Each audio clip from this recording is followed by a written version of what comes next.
Hello everyone, today we will talk about how to fix or how to solve the problem of Me Plus My Daily Routine app. You click on settings.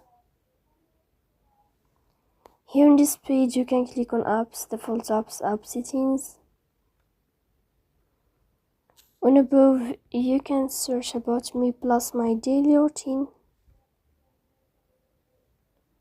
Here in this page of app info you can click on first stop and you can click OK. Here you will enter to the window of storage. Then you can click on clear cache. In the end you can go to Play Store. You will search here about the application of Me Plus My Daily Routine Planner, and then you can update your app if you find update here in this blue sign. So please don't forget